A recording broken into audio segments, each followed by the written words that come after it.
Eu muito feliz tarde para todos aqui em Goiânia, Goiás.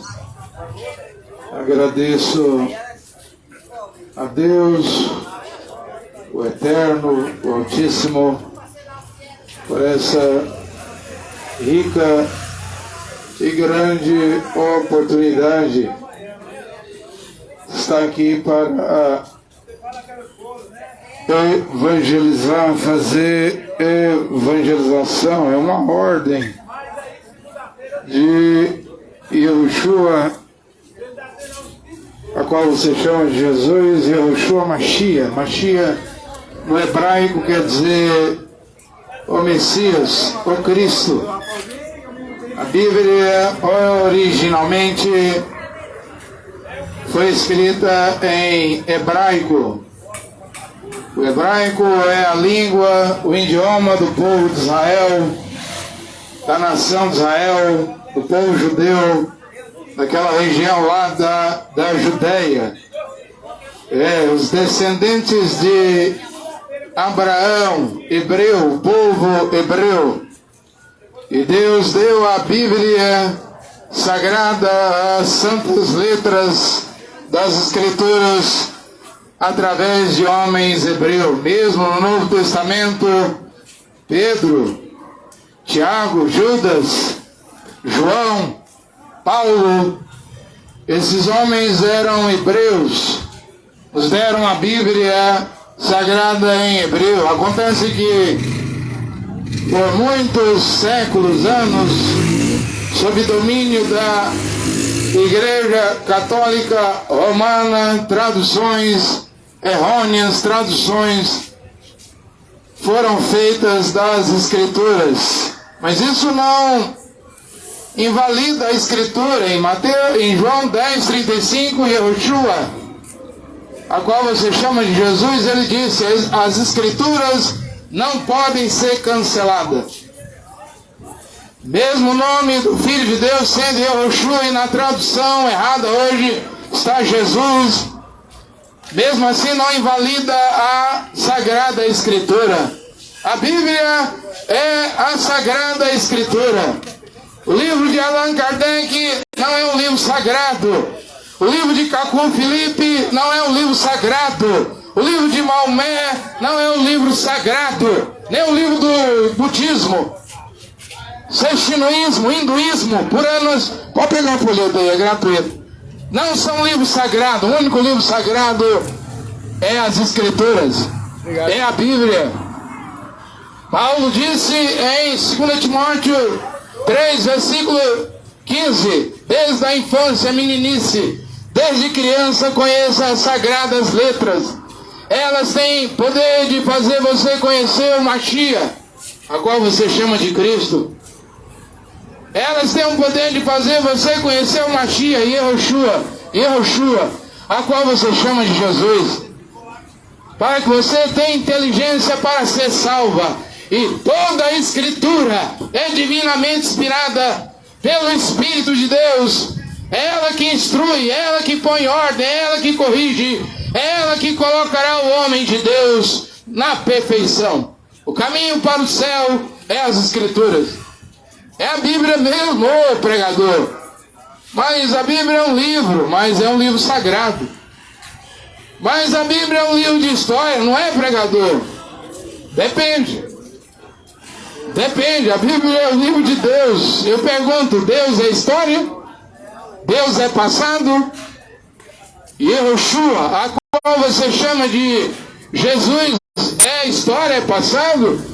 Sendo que Hebreus 13, versículo 8 está escrito que Yahushua Mashiach, a qual você chama de Jesus Cristo, é o mesmo ontem, hoje e eternamente. Como que Yahushua Mashiach é passado? Ele é hoje.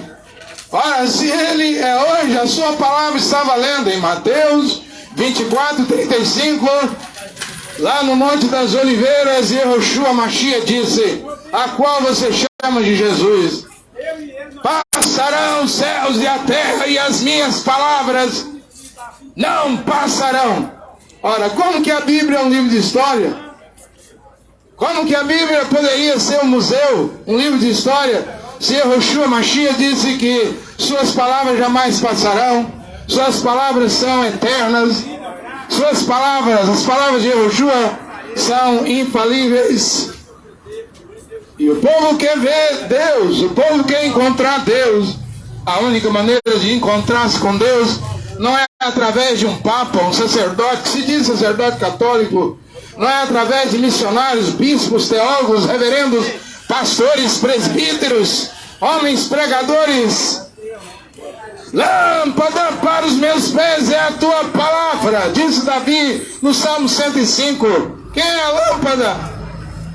Luz para o meu caminho é a tua palavra. Quem é a luz? É a palavra de Deus. É a Bíblia mesmo.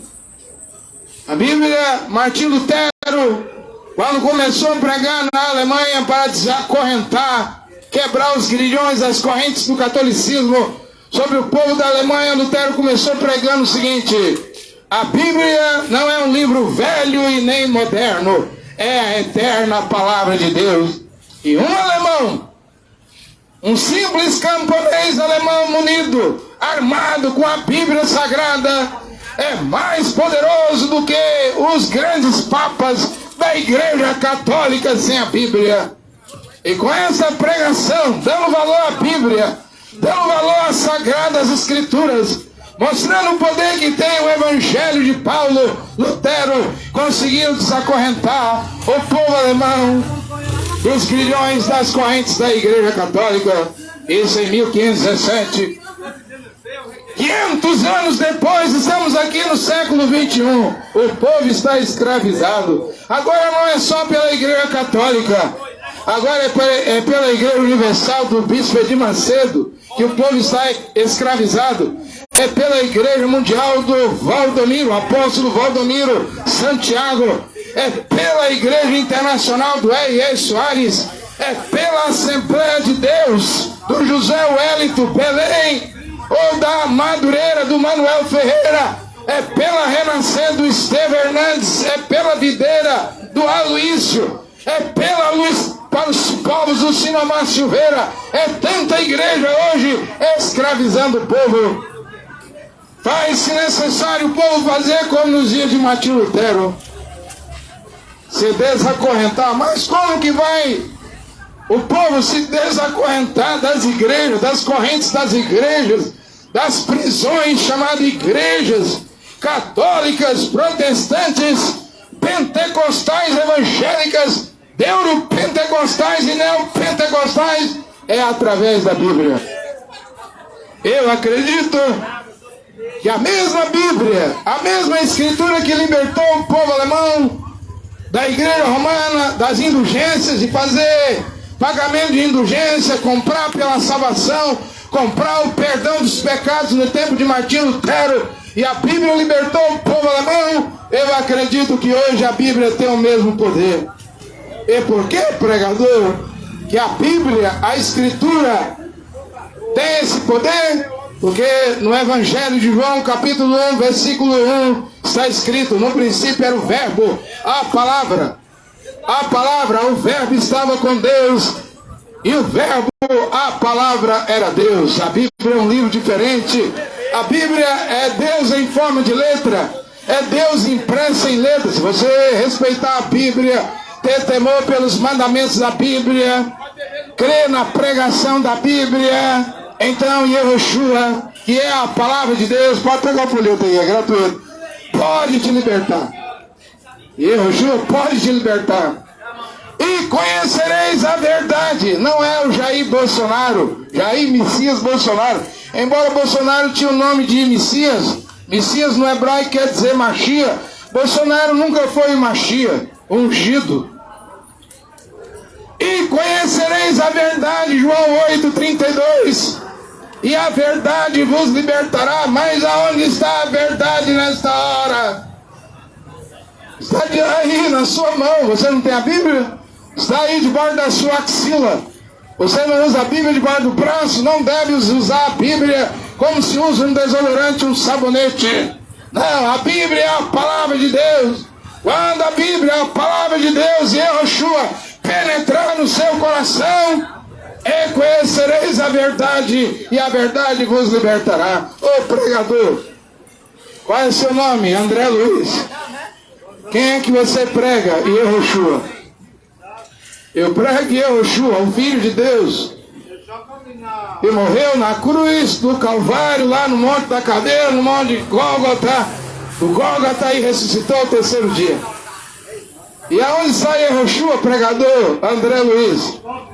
Não está dentro de nenhuma igreja. Apocalipse capítulo 3, versículo 20. Yehoshua disse: eis que estou à porta e bato. Se alguém ouvir a minha voz e abrir a porta, eu entrarei em sua casa. Note que ele disse: eu entrarei em sua casa. Ele não diz: eu entrarei em algum templo, alguma catedral, alguma loja, alguma igreja.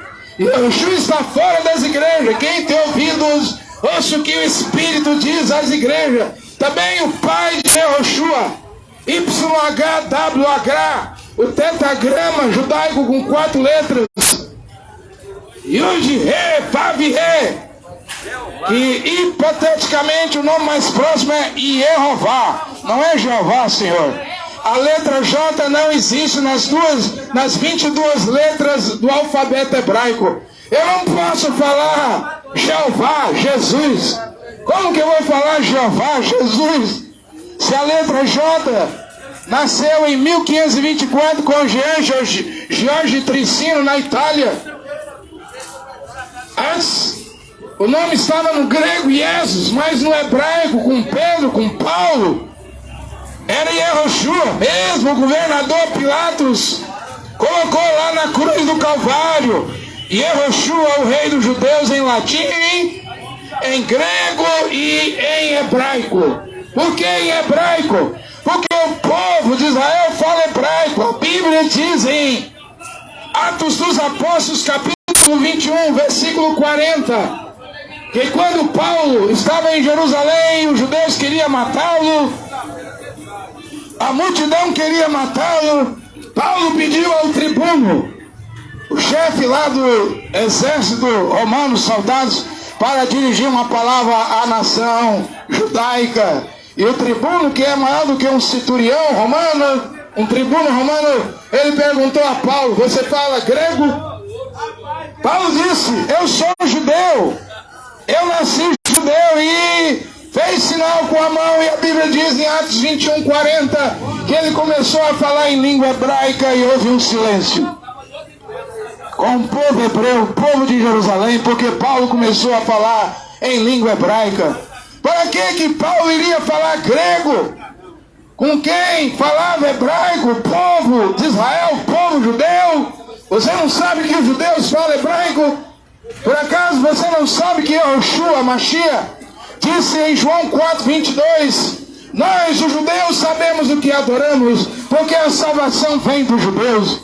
E agora, nesse tempo em que nós estamos vivendo o nome do Filho de Deus, Yehoshua, que você chama Jesus, mas é Yehoshua, Mashiach, que você fala Cristo, você fala Jesus Cristo, eu falo Yehoshua, Mashiach, ele está de volta. A Bíblia diz em Atos 26, versículo 14, que Saulo de Tarso, quando caiu, ouvia aquela voz que vinha do alto dos céus. E Paulo disse que aquela voz falou com ele em língua hebraica: Saul de Tarso, Saul, Saul, por que tu me persegue? Veja, Yehoshua falava hebraico, o mesmo Yehoshua que nasceu da Virgem Maria, o mesmo Yehoshua que fez milagres, curou leprosos, ressuscitou mortos, perdoou pecados, transformou a vida de prostituta, bêbado, ladrão, o mesmo Yehoshua que morreu na cruz e ressuscitou ao terceiro dia, estava falando em língua hebraica em Atos dos Apóstolos 26, 14. E eu vi uma voz em língua hebraica me dizendo: Saul, Saul, por que tu me persegue? Em outras palavras, Yehoshua estava a dizer para Saulo, Saulo, Saul de Tarso: não adianta você me perseguir, você não vai dar conta. Saul, Saulo, Paulo, todo o poder foi me dado no céu e na terra. Saulo, desiste, não adianta vir contra mim. Quem é o Todo-Poderoso hoje? Ele fala em hebraico, Atos 26, versículo 14. Eu sou Yehoshua, quem tu persegue? Você fala, Jesus, como? O nome Jesus não tem 500 anos. A letra J nasceu em 1524 com o italiano Gian Giorgino Trissino, um filósofo. Antes, Jerônimo, sob ordem do Papa Damasceno, no ano 483, já havia feito a tradução errada do grego para o latim. Lá estava Jesus. E ele colocou Jesus, depois o gramático e filósofo Gian Giorgino Trissino, em 1524, mudou a fonética da letra I para J e ficou Jesus. Mas a hora que estamos vivendo é a hora do nome que salva, Atos 4:12. Pedro falou lá em Atos 4:12, debaixo do céu, não há nenhum outro nome pelo qual devamos ser salvos. O nome é Yehoshua. 8 letras. E se com tua boca você confessar, Romanos capítulo 10, versículo 9. E se com tua boca você confessar que Yehoshua é o único Senhor, e no seu coração crê que Yehoshua ressuscitou dos mortos, você será salvo. Ô pregador, eu pensei que confessando Jesus, sendo batizado em nome de Jesus, pregando Jesus, cantando, louvando Jesus, eu seria salvo. Não, senhor, e não, senhora. É em hebraico. A Bíblia foi escrita em hebraico. Pedro, Paulo, João falava hebraico. Yehoshua, o Filho de Deus, fala hebraico. É tempo de voltarmos à palavra original, à sã doutrina de Paulo, ao Evangelho de Paulo, ao nome Yehoshua. Isso é salvação hoje. É o último despertar para os povos, para as nações, antes que a Rússia destrua os Estados Unidos com bomba atômica, antes que a Rússia destrua a cidade do Vaticano com bombas atômicas, antes que a Rússia se junte com os reis do Oriente, cruze o rio Eufrates lá na Síria, no Iraque, vá para a guerra de Gog e Magog do Armagedon. Antes que tudo isso aconteça, o despertar de Mateus 25:6, que diz a Bíblia, pela meia-noite ouve-se um grito é um despertar. É um despertar. E que horas é esse despertar? De acordo com Oséias capítulo 6, versículo 3, é na aurora. Conheçamos e prossigamos a conhecer Yehová, o Pai de Yehoshua. Ele virá a nós, certo como a aurora, certo como o aguaceiro da chuva que embebeda a terra. É na aurora. Que horas é a aurora? A aurora pode vir entre as 0 hora e 6 horas da manhã, antes do nascer do sol. E um profeta americano chamado William Branham, ele disse: em 4 de dezembro de 1965, tudo que você está comendo hoje queima com fogo, antes que venha a luz do dia. A luz do dia é o sol. Ou seja, ele estava a dizer que uma aurora, um despertar estaria chegando. O grito da meia-noite de Mateus 25 estaria chegando, estaria vindo à terra. Um despertar para voltar à doutrina, à sã doutrina. Entre 0 hora e a luz do sol que nasce 6 horas da manhã, tem que ter uma aurora, um clarear, um despertar. A Bíblia diz que as virgens acordaram meia-noite. A partir da meia-noite a aurora pode vir a qualquer hora. A partir das 0 hora até 6 horas da manhã, o raiar do sol, nascer do sol, a aurora deve chegar. A Bíblia diz que os anjos queriam dormir na praça de Sodoma e Gomorra. Ló insistiu com os anjos para os anjos entrar em sua casa. Os 2 anjos, Miguel e Gabriel, entraram na casa de Ló em Sodoma. E a Bíblia diz que quando despertou-se, nasceu a aurora, os anjos insistiram com Ló e sua família para saírem de Sodoma e Gomorra. Hoje, Sodoma e Gomorra que você deve sair é a igreja católica, é a igreja batista, é a igreja presbiteriana, é a igreja luterana, é a igreja metodista. Hoje, Sodoma Sodoma e Gomorra que você deve sair a Igreja Universal, Mundial, Assembleia de Deus. Você não viu as igrejas pulando carnaval? Você não está vendo pastor com pastor, homem com homem casando? Me diga se isso não é Sodoma. Pastoras, mulher com mulher casando, como a igreja refúgio. Ou a igreja contemporânea, tudo em São Paulo e Rio de Janeiro. Pastor, homem com homem casando, mulher com mulher casando. Que é isso? Sodoma e Gomorra. E os anjos se insistiram com lá, diz a Bíblia, em Gênesis 19. Na aurora, no nascer da aurora, ainda era de madrugada para Ló se levantar e sair de Sodoma. Este mundo, esta terra vai pegar fogo. Profeta Malaquias disse, não vai sobrar nem raiz e nem ramo.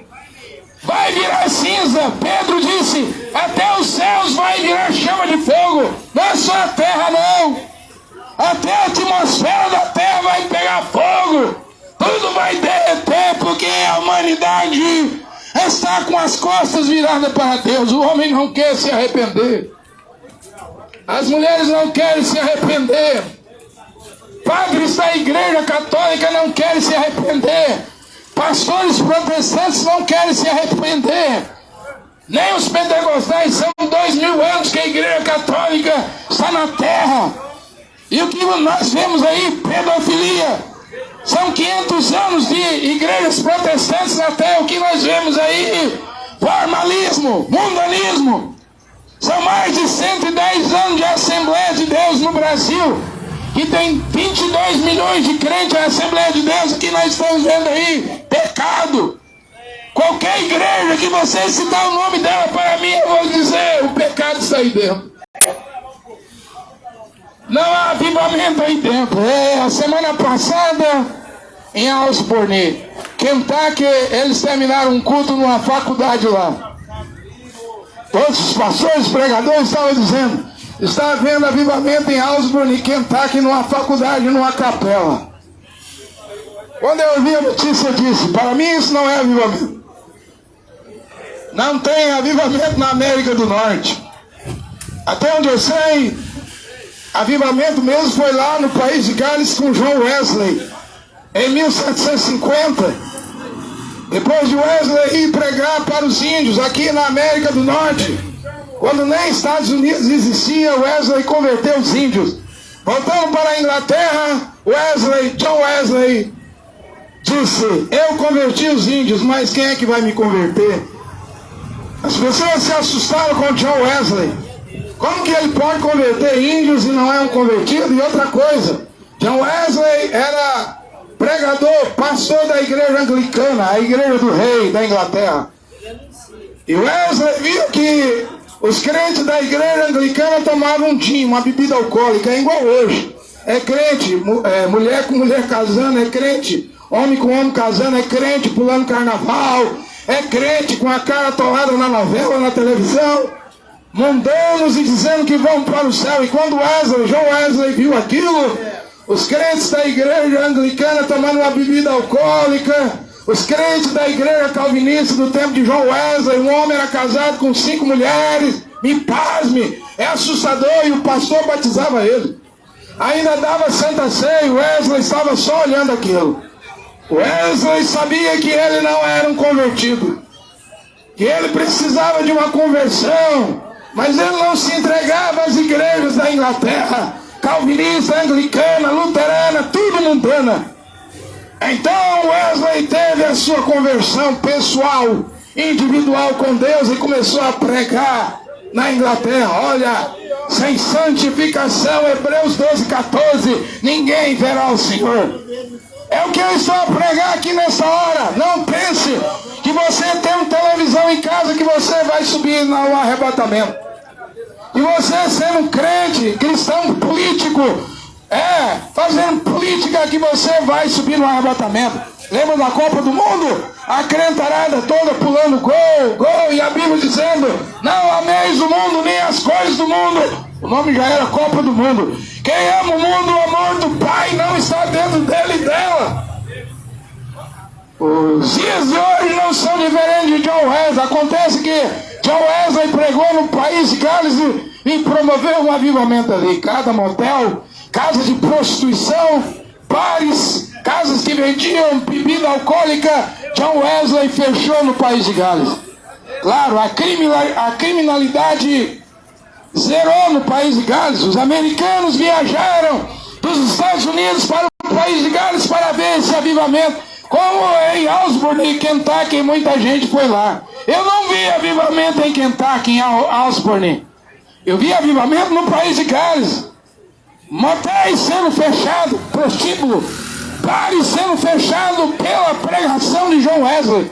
Hoje, nenhuma pregação vai fechar motel, bar, campo de futebol, bebida alcoólica, droga, porque a profecia da Bíblia diz que esta terra vai pegar fogo. Então, pregador, e onde está o avivamento? Eu digo nesta hora que está na Bíblia, na palavra de Deus. Se você individualmente voltar à palavra de Deus, você terá o avivamento. E como que os homens e mulheres vão voltar à palavra? Se em Romanos capítulo 7, versículo 2, Paulo disse que se uma mulher tiver marido vivo e for ser de outro homem, e hoje as mulheres estão no terceiro, quarto casamento, e a Bíblia não dá carta de divórcio para uma mulher. Se for de outro homem, será chamada adúltera. Paulo disse em Romanos 7,3: mas vindo morrer, faleceu o marido, a mulher está livre para casar. Ou seja, não há carta de divórcio para uma mulher. A única maneira de uma mulher casar é se ela virar uma viúva. Mas hoje, quem autoriza as mulheres casar é os pastores. Almas indo para o inferno, porque 1 Coríntios capítulo 6, versículo 9 diz: os adúlteros ficarão de fora do reino de Deus. Eu não sei, mulher, ou homem que está casado com mulher que tem marido vivo, você também está em adultério. Como é que você vai entrar no céu? A porta está fechada, a menos que você volte a essa doutrina de Paulo, ao evangelho de Paulo. Se você não voltar, é uma decisão individual sua, você não entrará no reino de Deus. Ô pregador, a coisa está complicada. Está mesmo. É por isso que a verdade deve voltar à tona, deve ser pregada nua e crua. Vamos ver quem terá a capacidade de crer, de obedecer, de voltar ao santo evangelho de Paulo. Aí sim eu creio que haverá um despertar, um avivamento na vida desse homem individual, viu? Não adianta ir para dentro de templo. Olha a beleza desse templo adventista. Se Yeshua vier hoje, não sobe um aí, ó. Está todo mundo mundanizado dentro dessas igrejas. Eu acredito muito naquilo que Yeshua disse em Mateus 18. Onde houver 2 ou 3 reunidos no meu nome, eu estarei no meio de vós. É mais fácil hoje, você teria mais chance hoje de ir para o céu, abandonando os templos de igreja, ficando na sua casa, obedecendo a Bíblia de ponta a ponta, do que dentro de um templo. Você teria mais chance de ir para o céu sendo um cristão verdadeiro na Bíblia, nas Escrituras, dentro do seu lar, dentro da sua casa. Eu e minha casa serviremos ao Senhor. Josué, crê no Senhor e Yeshua será salvo, tu e tua casa. Atos 16, do que dentro de um templo adventista, dentro de um templo da Universal. Isso aí tudo é banco, é loja. Isso aí tudo é interesse por dízimos, oferta, dinheiro. Eles querem milhões, mas não de almas, de dinheiro. Se você tem dinheiro, você tem valor dentro desses templos. Se você não tem dinheiro, você não vale nada. Para pastor, para presbítero, para bispo, para o papa da igreja, para o missionário, para a mulher pregadora. É o último convite, quem sabe, está sendo dado na rua, ao ar livre. É tempo de voltar à palavra original, ao evangelho de Paulo, à sã doutrina. Que Yeshua Mashiach abençoe esta pregação nesta hora. Amém.